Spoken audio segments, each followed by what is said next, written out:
E aí, meus amigos, como vocês estão? Vocês estão bem? Eu espero que vocês estejam indo bem com Jesus. Eu sou muito feliz. E hoje eu queria falar sobre o mistério da oração. Eu sei que nós conhecemos sobre esse assunto, nós entendemos que isso é importante, nós tentamos praticar ao máximo, mas muitas das vezes nós não temos o entendimento sobre como acontece a dinâmica da oração. Como que a nossa oração é ouvida, ou como que nós oramos e como que Deus escuta. E isso nos deixa vulneráveis a certas dúvidas. Então, quanto mais conhecimento nós temos a respeito de qualquer assunto, quanto maior o entendimento, maior o nosso fundamento.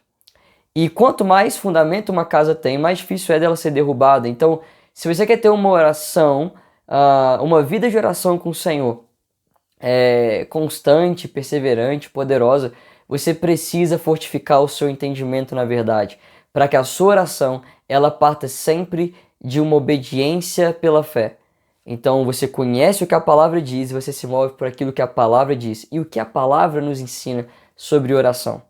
Em João capítulo 4, quando Jesus está conversando com a mulher samaritana, aquela mulher tem uma indagação para Jesus. A pergunta dela é aonde que é de fato o lugar correto para adorar?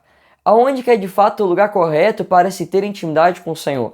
É no monte, onde os samaritanos adoravam, ou era no templo? E aí Jesus traz uma resposta para aquela mulher, dizendo que a hora era chegada em que os verdadeiros adoradores adorariam o Pai em espírito e em verdade. Ou seja, não mais no monte e nem mais no templo, mas em espírito e em verdade. Isso é incrível. Na velha aliança, o relacionamento de Deus com o homem era apenas externo. O homem estava morto para as realidades espirituais, porque quando Adão comeu da fruta, quando Adão desobedeceu a Deus, no espírito o homem morreu. E é por isso que Efésios 2 vai dizer que nós andávamos mortos. Ou seja, como que alguém anda morto? Simples. Você andava na sua carne, você vivia pela sua carne, mas o seu espírito estava morto para as realidades eternas. Então, o relacionamento de Deus com o homem depois do pecado tinha que ser externo, tinha que dar-se por coisas visíveis. Então, um tabernáculo, marca da aliança, um templo, rituais, sacrifícios, coisas que eram visíveis, visões, sonhos, tudo. Na velha aliança você vê dessa forma, era visível. Mas quando Cristo vem, a proposta dele para os discípulos não era mais uma realidade apenas visível, por mais que nós ainda podemos ter experiências visíveis com Deus, mas sim uma realidade espiritual. Jesus disse para os discípulos, olha, eu preciso ir para o Pai, porque se eu não for, o Espírito Santo não virá para vocês. Então, o que Jesus estava querendo dizer para os discípulos é que a vida cristã, o Evangelho, só seria de fato vivido através do Espírito Santo.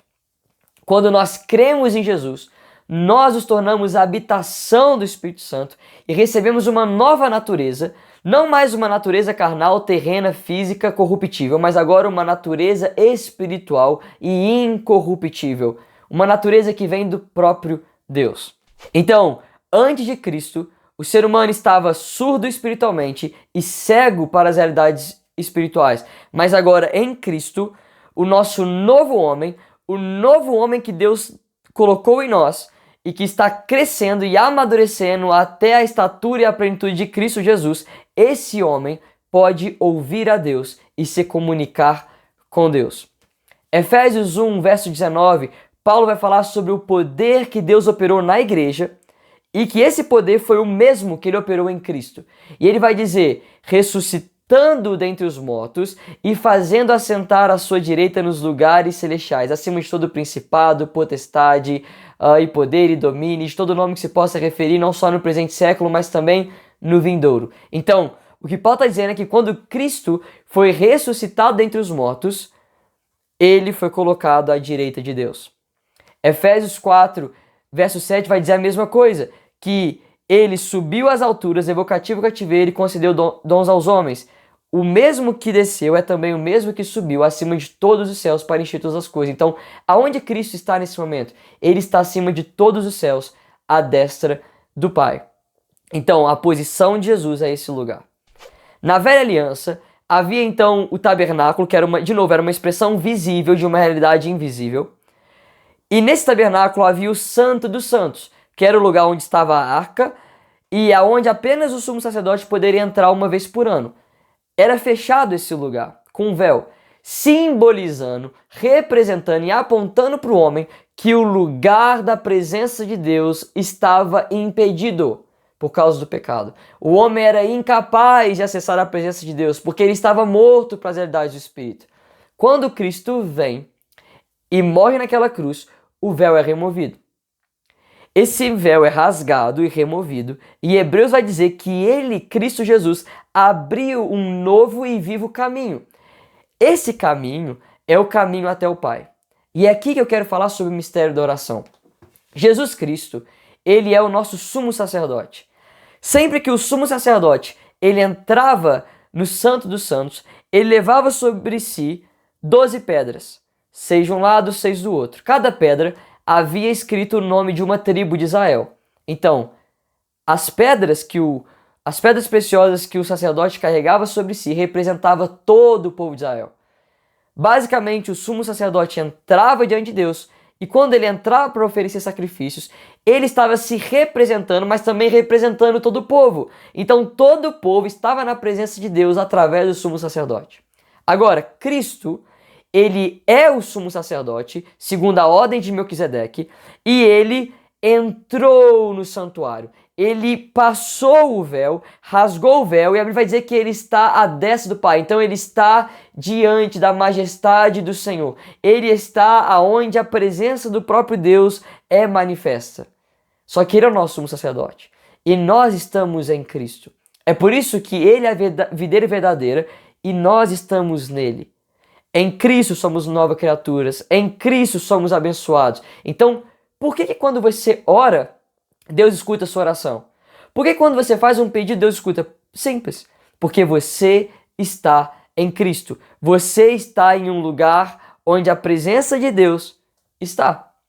Agora, isso é uma realidade que não depende absolutamente em nada do teu esforço pessoal ou da tua capacidade ou do teu mérito.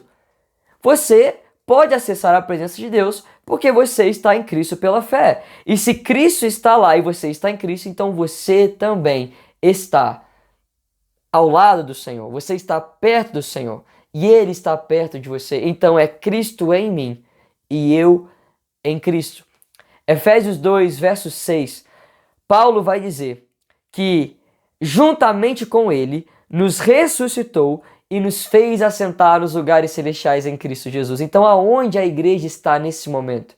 Na carne, eu estou no meu quarto. Na carne, nós estamos... Talvez você está na sua sala de estar aí. Talvez você está no seu escritório. Não sei onde você está. Mas nas realidades espirituais, nós estamos em Cristo nos lugares celestes. Então, é por isso que a sua oração pode ser ouvida. Eu vejo que esse entendimento falta muito e é por isso que muitas vezes nós oramos como se Deus estivesse distante, como se a nossa oração tivesse que passar o teto do nosso quarto, passar a atmosfera, caminhar muito até chegar aos ouvidos de Deus, quando na verdade, quando nós oramos, nós estamos orando no lugar celestial. Nós estamos falando em Cristo. Nós estamos pedindo em Cristo. É por isso que tudo aquilo que pedirdes em meu nome recebereis, porque a nossa oração, ela só tem eficácia e só tem sentido e realidade quando ela é feita em Cristo Jesus. Por que a sua oração é ouvida? Por que a minha oração é ouvida? Porque ela é feita em Cristo Jesus. Tudo aquilo que está fora de Cristo, que está em incredulidade, que não parte dele, muitas vezes nós temos orações que partem do homem. A pessoa ora e ela acha que é por causa do mérito dela, ou porque ela jejuou muito, ou porque ela faz muito, então Deus vai ouvir a oração dela. E ela parte de uma oração que começa no homem.